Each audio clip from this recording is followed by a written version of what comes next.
One power, invisible, and you see it everywhere and every day.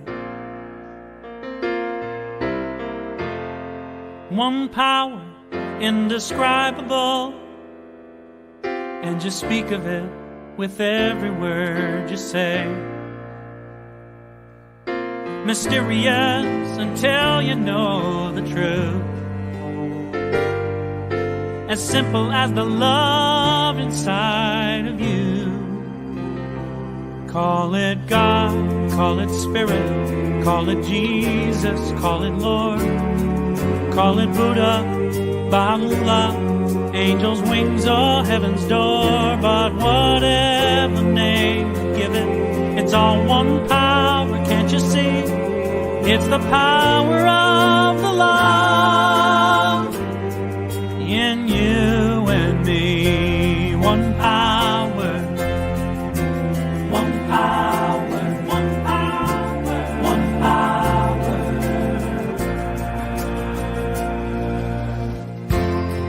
We speak so many languages, different clothing, different colors, different names. The different is only dangerous when we forget that in the heart we're all the same. And we'll remember once we close our eyes to see that such distances were never meant to be. Call it God, call it Spirit, call it Jesus, call it Lord, call it Buddha, Baha'u'llah, H.O.M.E or heaven's door. It's Muhammad, it's your mind, it's your soul, or it's your sign. It's the universe, it's music, Mother Earth or Father Time. But whatever name you give it, it's all one power, can't you see? Whatever name you give it, it's the very air we breathe. Oh, it's the power of the love in you and me. One power, oh, one power, is what we are. One power, one power.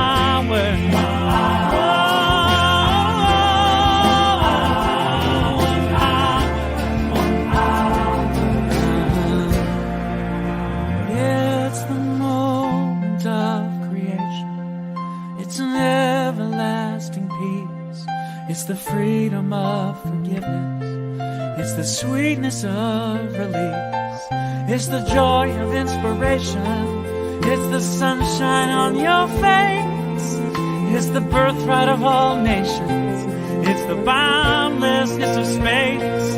It's the beauty of a baby, the serenity of sleep. It's the anger we abandon for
Good morning and welcome.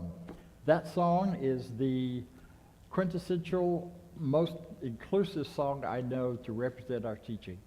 When he wrote it, I had the joy of hearing him play it and sing it before it was ever published, and it has always been close to my heart since then. Now it's an old song, people tell me, but in my life, it's a new song. So I hope you enjoyed it. We'll be playing it one more Sunday next week. Welcome to the Center for Spiritual Living, where we remind you that such is the nature of life, that all it wants and all it asks is the opportunity to appear. You're the opportunity. So am I, and so it is. And that idea of life is the idea of the infinite, of God, of Spirit, of whatever word you want to use in that space. And it's just wanting to appear as you, and it's already doing that because you're here. You're here in person, you're here online, you're here in wherever you happen to be at this moment.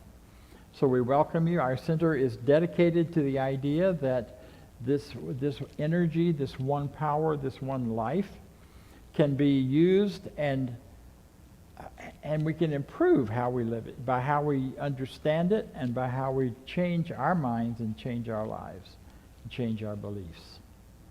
So whoever you are, if you are on the planet, even if you're off the planet and you're listening in, then you are an expression of the divine, regardless. And therefore we honor you, we recognize you, we celebrate your life, whatever shape it has taken.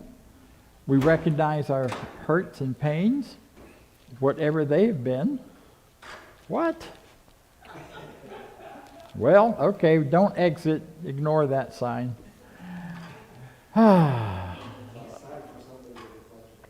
Life is fun, right? This kind of fits our talk today. You know, stuff just happens sometimes. So there you go. We had it sorted and it's unsorted. So anyway, that's who we are, that's what we celebrate, and we are here to celebrate and recognize you. Now there's a lot more to this idea of science of mind than just that one idea, speaking that saying that, you know, such as it's only one power. What does that mean? How does that play out? How do we live it out? That gets answered easily and freely by so many ideas and teachings and principles and laws and spiritual understandings that we take forward. And that, by the way, is my grandson, who is he's not on camera. Okay, you can't see him. Good, don't. That's great. He's fixing the signs. So knowing that this is what we teach and what we're about, we do this by recognizing a declaration of principles or a set of principles that honor this teaching and that carry this teaching forward. And that we each look at and think about, is this true for me? It's not so much about adhering to this as a credo that you have to do, but more about, do I believe this? Is this a way for me to gather and understand this one power? So I would like for you to hear from our practitioners and some others on what this one power is.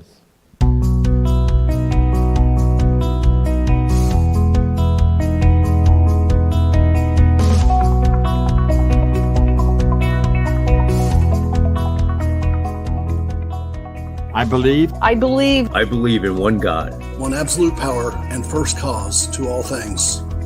I believe that this power is perfect love and creates out of a desire to express love. I believe all thought is creative, and how I choose to think creates my personal experience. I believe in the unity of all life and the immortality of the individual soul, forever unfolding. I believe in the eternal goodness, the eternal goodness of God, the eternal loving kindness, and the eternal givingness of God to all. And so it is. And so it is. And so it is.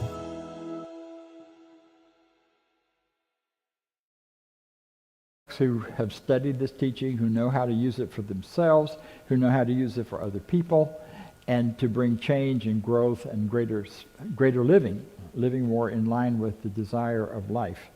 So today we have one of our practitioners with us to share some thoughts and ideas and then lead us in a spiritual mind treatment or affirmative prayer. Barbara, it's all yours. Thank you. Thank you, Dr. Bob. You're looking so spiffy today. I absolutely love that coat that you've got on, and I understand our wonderful April is responsible for that. April, way to go. I want to wish everyone a happy Thanksgiving, those that do celebrate, and of course, if not, wishing you good times anyway. I'm glad to be here this morning with you guys, Cyberland, and here in the center as well, and to be able to talk to you about emotional stories we tell ourselves. So during this holiday time, we tend to think about family, going home, and there are emotional stories that we have attached to going home. I want to read to you the definition of victim coming from the dictionary. It says, a victim is someone who has suffered as a result of someone else's actions or beliefs, or as a result of an unpleasant circumstance. A victim is defined as a person who has suffered physical or emotional harm, property damage, or someone lost as a result of a crime. So there are times when we are legitimately a victim. This means things are out of our hands. We're not responsible, particularly as children. We have no control over those things that happen to us. And sometimes we are made to feel helpless. And characteristics, people that believe they don't have support, there's a lack of confidence, they can struggle with life decisions. So there are times when this is really a legitimate. So I want to share with you this morning just, I guess, my experience in that I was raised a Catholic, and as a Catholic, you are pretty much taught just how to suffer. So it's just how to be a victim. For me, before coming here to the teaching, the Catholic teaching, and it's called catechism, and we were indoctrinated every morning. We had catechism classes. It was about that teaching being the right teaching, meaning all other teaching wrong, wrong, wrong. So if you don't believe what I believe, then you're going to make me a victim. The need to be right. So the catechism teaching, again, was a teaching. This is the right teaching. Everybody else's teaching is wrong. So that becomes part of your belief. That becomes part of who you are. And of course, there is demanding that you believe what they say. And there's an emotional behind the demand. So it causes you, again, to take on this teaching, and now you are that teaching. When I came to the center, all of that was very challenging to me, the way that the center teaches, because I am now accountable for my belief, my behavior, my ideas. And through the teaching, through the classes, I come to learn there's a universal law that is available to us to use. So as you are going to be visiting your family, your friends, or not, maybe you're just at home, just remember the source of love is the universe. The source of peace is the universe.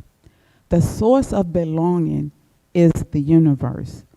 The source of home is the universe. So I challenged you to look at the emotional stories that you're telling yourself throughout the holidays and make sure your emotions are bringing you happiness. Make sure your emotions are bringing you joy. Make sure your emotions are bringing you goodness, healing, happiness. The choice is ours. So I would like for us to come together, and we will join in spirit in knowing that there is but the one universe in and of itself. This one universe is all things. It is the thing that manifests all. I am one with this wonderful divinity. I am one with this great manifestation. I am one with this being. I am one with this wonderful source. And it is in this knowing from the oneness, from the magnificent, from the love, from the peace, I too am all that it is. And in this knowing, I can offer up love, peace, joy, and happiness. It is in this spirit of the oneness. It is in this spirit of the universe. As a co-creator, I can create the experience that I so desire. I create an experience of love for myself. I create an experience of peace for myself. I create an experience of abundance for myself. I create an experience of belonging for myself. I create an experience of joy. And it is this knowing, it is the empowerment of the oneness, it is the support and the givingness of the oneness that I am so grateful to know and have this knowledge. And for this, I am grateful. And so it is. So now we will have some reflection music.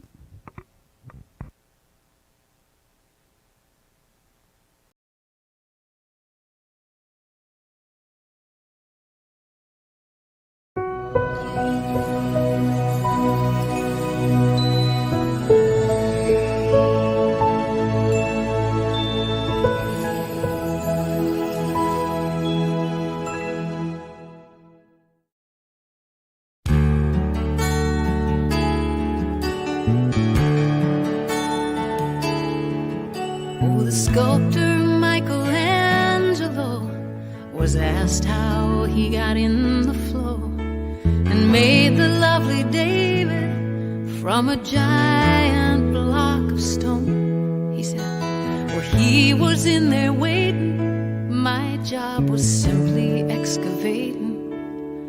I just took away what did not belong. And I know somewhere not so deep inside of me lives that perfect soul that I was meant to be. Let me be the way I was created. Let me find a pure and simple heart. I'll chip away all jealousy and hatred and reveal God's perfect work of art.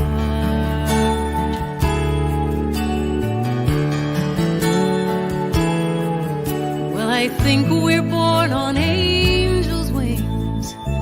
Heaven sends such graceful things, like love without condition, knowing we are not alone.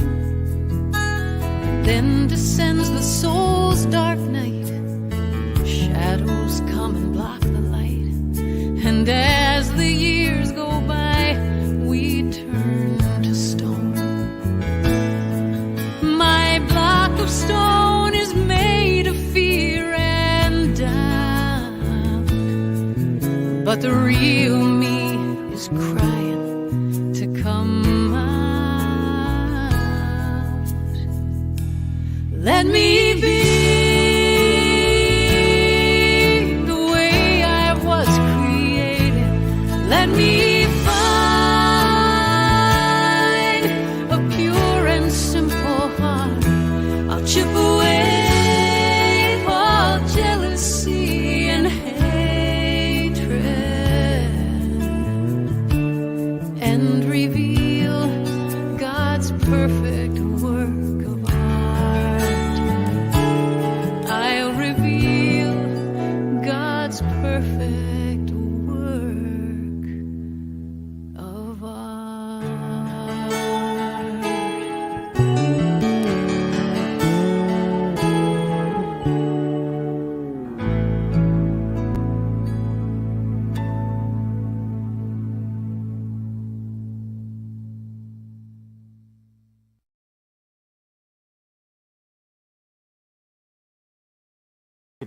I love that. You know, there are a lot of versions of this New Thought teaching. Some are, they're just different. And in some versions of this teaching, we would say that instead of addressing each other based on what we see and what's real and what the experiences we're having are real in terms of real in time, space, and what's happening in our lives, but we would only want to address who you're really here to be. So we'd only address you from the divine higher perspective.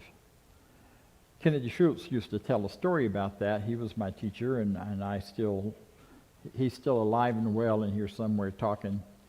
And one of the stories he told was that in another group that this couple, Mary and John, were really active and showing up every Sunday, and they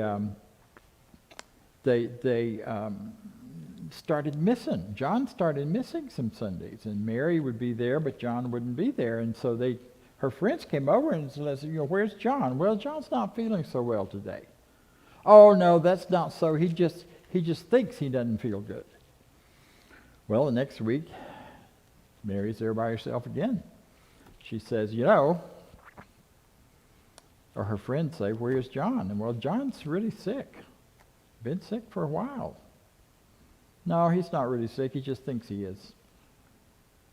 And then Mary didn't come back for several weeks. And when she did come back, they asked her, "So where's John?" "Well, John thinks he's not on the planet anymore. John thinks he's died." And that can be a harsh, painful kind of thing to say to someone when they've just lost a friend or a partner or someone they love. To be hit with this idea that it's just in your head. And I love what you were saying about victimhood. Victimhood is a real thing that happens to people. And we have choices as we move through that about what to do with it. We can carry it forward into our lives forever and always see the world as being a dangerous place that's going to victimize us. Or we can rise above that or find new ways of thinking or change our minds in a way that allows us to have freedom and power and goodness and become that which the Spirit within us wants to become and wants to do, and find our lives as prosperous and healthy and real and good. So as we face these realities, one of the things that's so important to me in the Science of Mind textbook, and when I first read it, it was what kept me coming back, is what we do is we look any discordant fact in the face, anything that shouldn't be, that just seems like it's wrong, that seems like people are getting hurt, seems like we are disconnected somehow from each other. Any discordant fact, straight on in the face, and no better. We look at it until we know that it is more than that, until we can see the bigger picture, see the picture underneath, come to some understanding. That's our purpose, that's our goal, and that's a big part of what makes a difference in our lives. See, we have to get a perspective where eventually we can see our lives and the lives of others from the perspective of the infinite. That amazing broad view that sees all things as good, that sees all things as right and sees all things as being done for us and not to us, and being done in order to guide us, for us to find the guidance to get to a greater, higher understanding of ourselves. At this time, on this planet, in this world, and in this life. So, as Barbara said, this is the week we start looking at home. We start looking at holidays. We start looking at, and there was a time in my life when I was younger that this is the talk where I started talking about how do you deal with home. But then I remember other people still dealing with that. My home's long gone. So I deal with home by the home I've created here. And I love to say, I used to work in alcohol and drug rehab programs, and I did the spiritual counseling in some of those. And I always said to the people, everybody comes from a dysfunctional family. And so people got very upset with me. Then I flipped it over and said, and everyone comes from a very functional family. And they got upset with me. Because both things are true. And they seem to be contradictory, but they're really not. Because in every family, in every situation of home, in every situation we have grown up and lived through, there has been a level of function and a level of dysfunction. My family was great at protecting ourselves from anybody else. Weren't so great at protecting ourselves from each other, however. So all of this kind of stuff, we were great at putting food on the table and making sure it all looked good, even though perhaps inside it wasn't always so pretty. So I'm not so interested in going down that dysfunctional road, although I say that to say, whatever you're dealing with, whatever hurt, whatever pain, whatever past is there, it's significant and it means something and it deserves your attention long enough to heal it and to move on beyond it. There's a condition now that was named in 1995, which was called ACE, Adverse Childhood Experience. And the CDC, along with Kaiser Permanente, national, worldwide perhaps, did a whole study and came up with this thing that said this is a real condition and is the cause to one of the primary causes of illness and death. Were adverse childhood conditions. And they categorized them and went through all the different kinds of things. Before we had that title, I was working as a therapist and working with people who'd been through all sorts of things like that. Why? We're teaching about goodness, about life, about oneness. Why? Ernest Holmes answers that question in one of his books. You'll see it on the screen. Why all the suffering, sorrow, and pain? Why has tragedy accompanied the journey of man, and I would say humanity? There's no other way through which true individuality can evolve. Now that takes a little thinking about, and I hope if nothing else that will spur you to think about that, because if we do not have the freedom to evolve by discovering the good and the bad and the pain and the suffering and the joy and the happiness of our lives, then we don't find out who we are. We're automatons, or automatons, one of those. Automatically walking in lockstep with the idea of goodness and truth and never have a chance to question it, so we would lose our individuality. But in a perfect world where we are the embodiment of the infinite with all of its characteristics, including its individual freedom to manifest and to create universes, we have to have that element of ourselves too. And so all of the hurt and pain, one of the beautiful things I remember him saying is, the same law that we use to create goodness and joy and wonder is the one that we also use without knowing it to create our own suffering, pain, and hurt. Now, we don't create all those things that happen to us every time. Believe me, I don't really believe that. There is real victimization that goes on. But we do create how it continues to play out in our lives.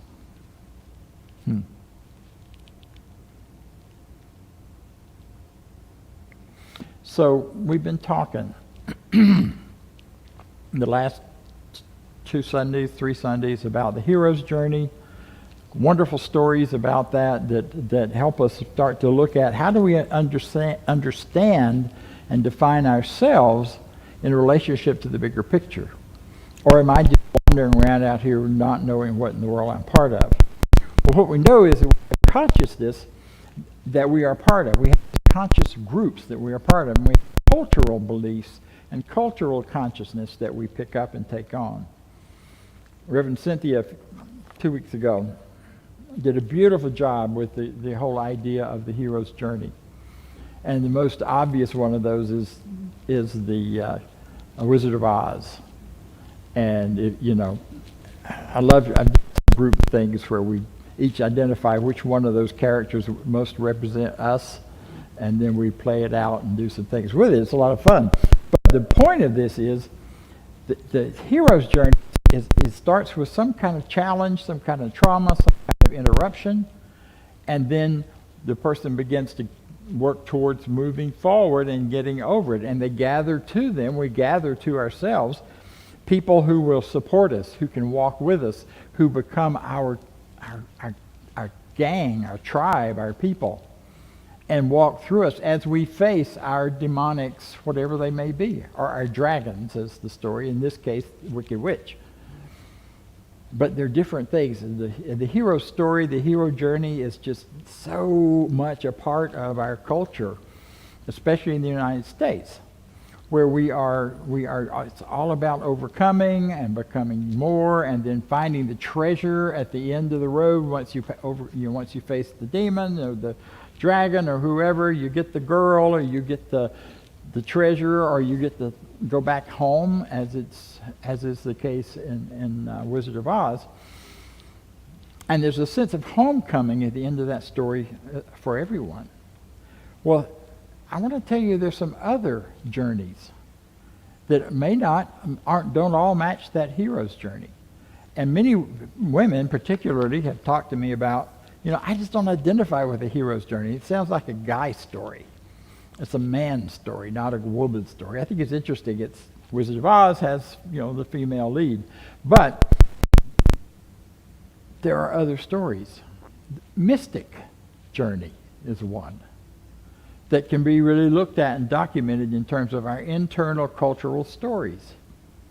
That's the person who awakens to this heightened sense of reality from the very beginning. I've heard you hear the stories that I had one preschooler in my center in Tampa, in Florida, who used to talk about what it was like before he was born, and what God was like. And this was this little kid. Nobody coached him in any of that. He just started talking about it, and he grew on older into a real deep awareness of this mystical connection with people on the other side, and with God and with life.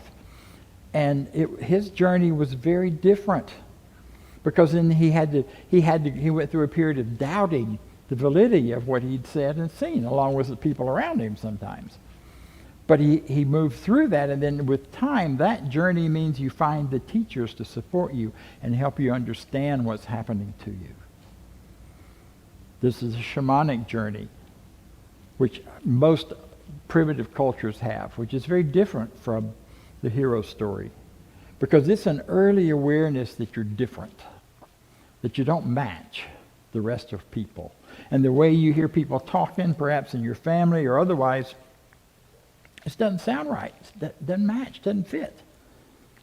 And the shamanic then begins to dream of inner powers and sacrifices. And in fact, many times a child on that shamanic path, or an adult on that shamanic path, ends up being the go-between that's supporting their families, that's supporting and carrying the brunt of the pain for other people. They're often called scapegoats in certain families and certain systems. They dream of this inner power, and they feel outcast and other. And they can't quite explain it sometimes. Many, many, many gay people in our culture are on that shamanic journey. Because from the very young age, they feel different and estranged, and yet they don't have words for it. They don't know how to claim it because it's too little and too young to be about sexuality. It's about identity. Yes. And so they carry it forward. And it scares people, as we saw, I just heard about last night in southern Colorado, a very conservative area where some folks were really hurt, killed. Another journey that people take is called the artist journey. And the artist journey is interesting because from a very young age, or from whenever someone gets on that artist journey, they start seeing the world in shapes and forms. And they see colors in a different way. They mean something different.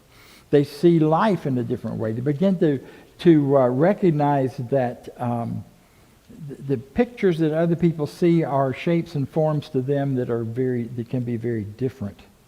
And then the artwork becomes all-consuming. It's like you got to do it. Can't not do it. Got to be in there doing it. And it takes you right out of time and space. You're just there with the art and moving with it and going with it. And the beautiful, powerful, important thing with all of those journeys is that the solution to whatever the challenges are, whatever the interruptions are the social connections that people build. Whether you're the hero with the Tin Man and the Scarecrow following you around, or whether you're the shaman who discovers some people who also think like you do, who can validate some of those shamanic senses and feelings and recognitions, or the mystic who finds words and language and a group to be part of, or the artist who gloms up and gets connected with other artists. And then their creativity can flourish, and who they are as spirit, as God, as life begins to come forward and come out. And they can begin to grow and heal and move into a whole other place of being, another way of being.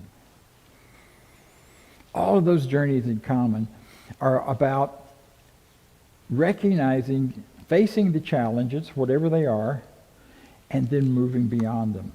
We do that with what we think, what we believe, and by facing our fears. Fear, false evidence appearing real. Joseph Campbell says this. He says, the cave that you fear holds the treasure you seek. And that just really annoys me. The things that I just don't want to look at and get closer to really do have the answers for me, or the treasure for the next part of my growth and the next part of my moving forward. I just assume it were somewhere else, but it's not. That story where the idea that the divine was trying to decide where to hide the Spirit of God, and they figured the best place to hide it was inside human beings because nobody else, that would be the last place they'd think to look. And yet it's the first place we teach that it is and belongs, and it's here and it's now. Carl Jung added to this and said, I am not what happened to me. I am what I choose to become. Psychiatrist from the last century, already talking and seeing that. And here we are bringing it forward. The ideas from Joseph Campbell are ancient, as long as we've been doing work and trying to understand ourselves and bring ourselves into life. So it's so important because we form these social groups and we find our peers and we connect. And in that process, it's our love of those folks. It allows us and to motivates us to move to the next level. If we're just doing it by ourselves, most of us would just kind of sit there. I remember back when I was a Baptist, and the example was always used about if you took if you've got a fire going and you pull one of the coals out and set it off by itself, it'll eventually lose its fire. And that was about a whole different thing. But in reality, it's true. You know, children need to be touched and nurtured and connected with in order to thrive. Adults need to be touched and nurtured and connected with in order to thrive. It's part of life itself.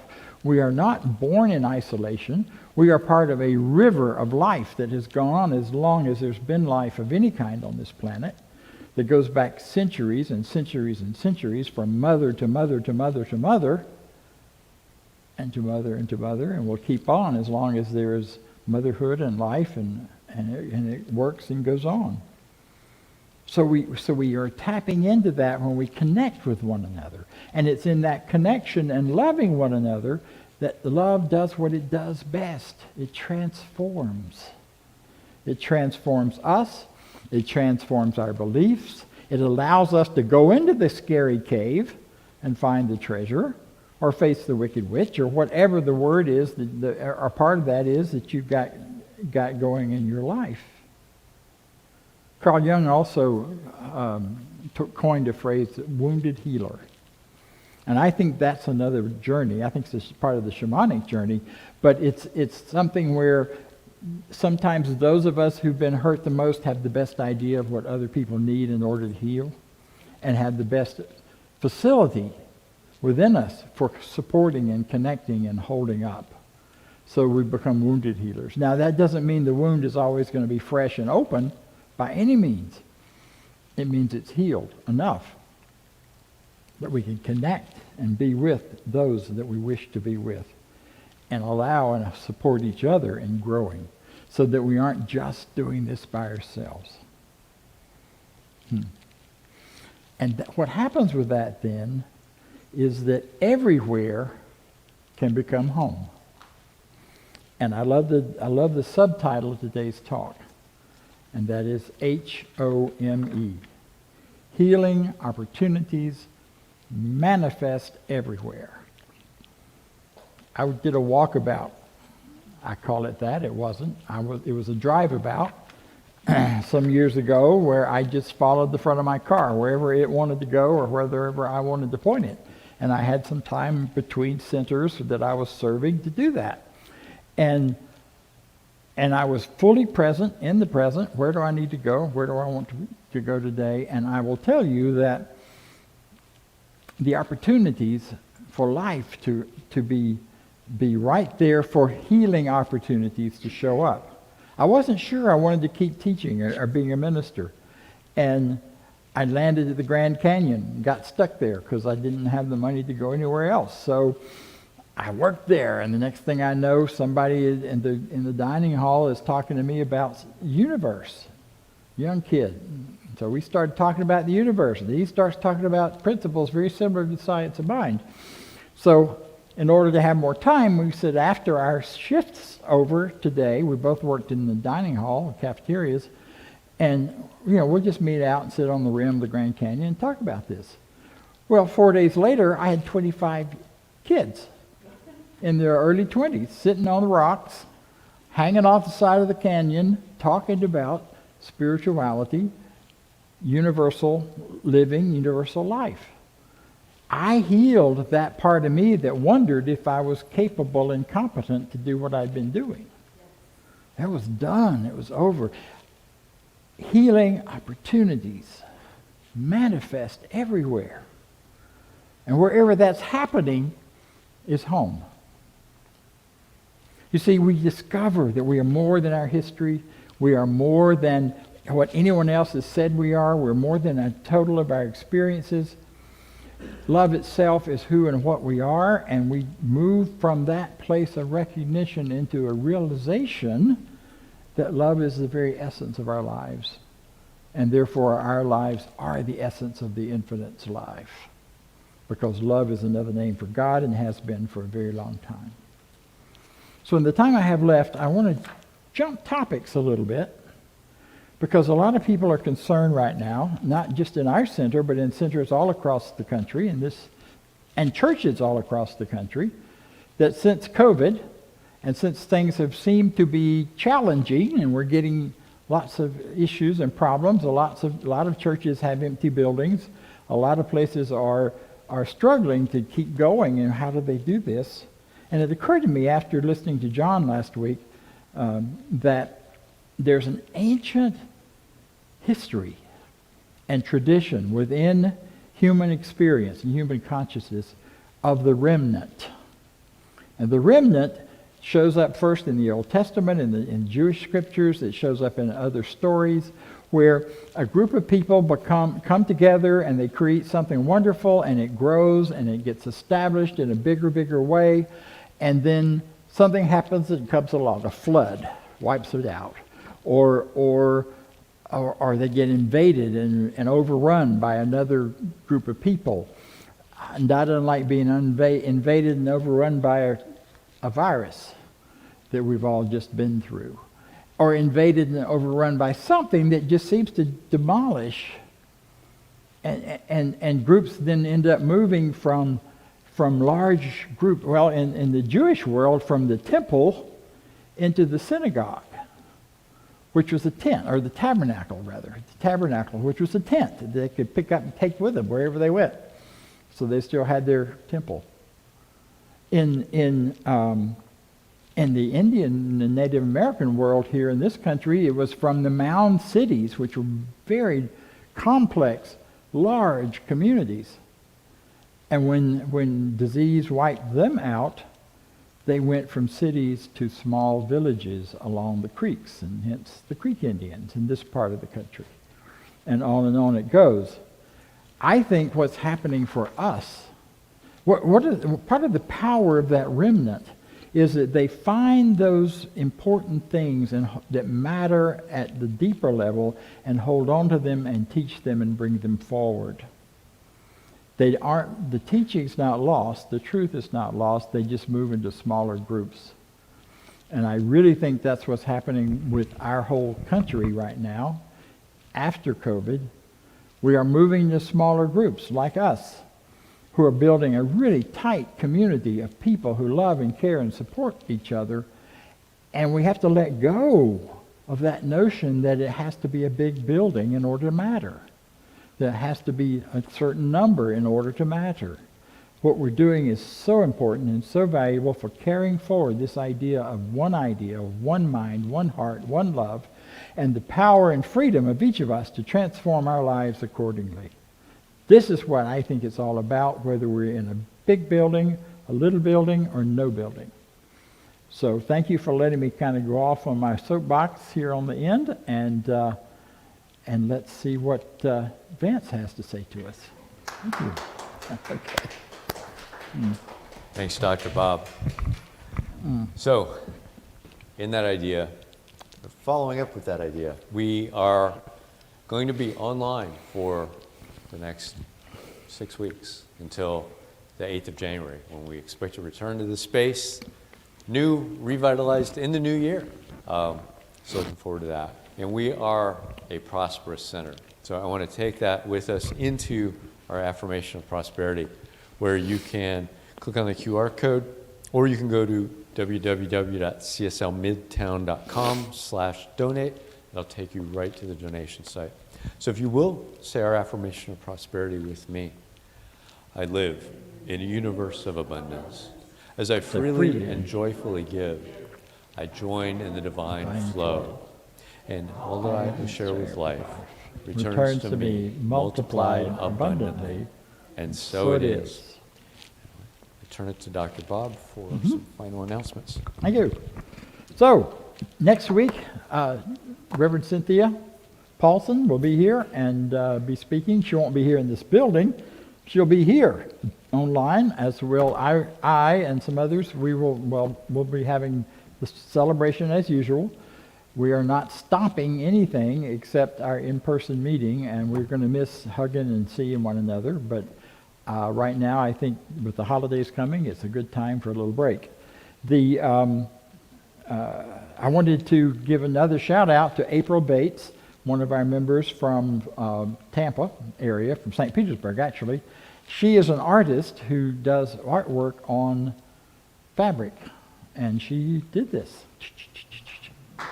Yeah, it's pretty awesome, isn't it?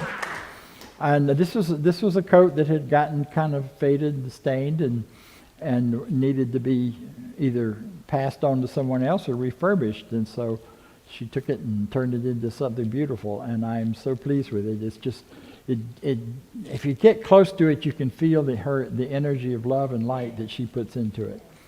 So, see you again back here in person on January the 8th.